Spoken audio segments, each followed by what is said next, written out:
ഇസ്രായേലിലെ ഭരണകൂടവും സൈന്യവും തമ്മിലുള്ള ഭിന്നതയെക്കുറിച്ചുള്ള റിപ്പോർട്ടുകൾ പുറത്തു വന്നിരുന്നു. ഗാസയിൽ വെടിനിർത്തൽ അനന്തമായി നീളുന്നു. ഇസ്രായേൽ സൈനികർക്കും കനത്ത തിരിച്ചടിയാണ് ഗസയിൽ ഉണ്ടാകുന്നത്. അതിനിടയിലാണ് ഗസ സിറ്റി പിടിച്ചെടുക്കൽ പദ്ധതിയുമായി നെതന്യാഹു മുന്നോട്ട് വന്നത്. ഇതിനെ സൈന്യം ശക്തമായി എതിർക്കുന്നു എന്ന റിപ്പോർട്ടാണ് പുറത്തു വന്നത്.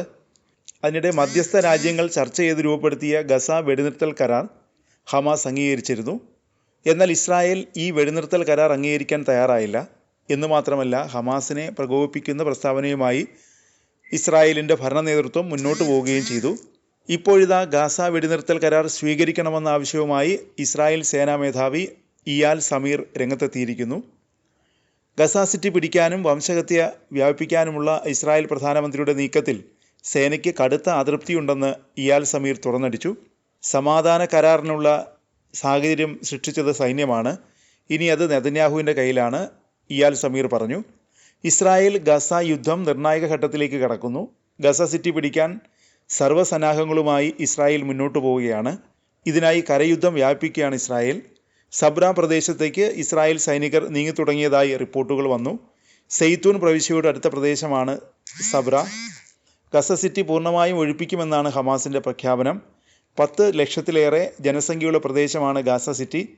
ഗാസ സിറ്റി പിടിച്ചെടുക്കാനുള്ള ശ്രമം കനത്ത ആൾനാശം വിതയ്ക്കും.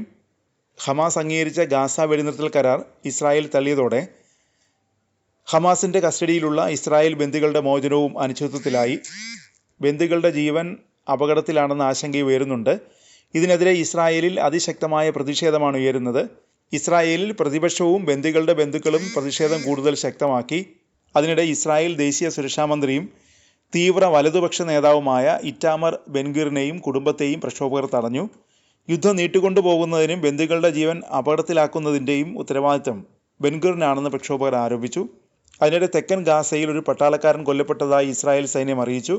ഓഗസ്റ്റ് 23-ന് തെക്കൻ ഗാസയിൽ തങ്ങളുടെ ഒരു സൈനികൻ കൊല്ലപ്പെട്ടതായാണ് ഇസ്രായേൽ സൈന്യം പ്രഖ്യാപിച്ചത്.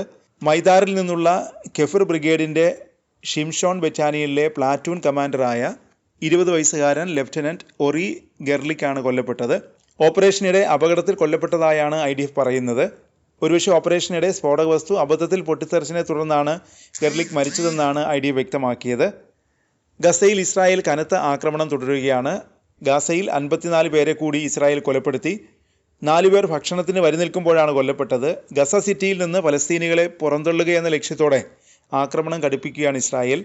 ഖാൻ യൂനിസിലെ വസതികൾ സൈന്യം ഇടിച്ചു നിരപ്പാക്കിയതായി റിപ്പോർട്ടുകൾ വന്നു.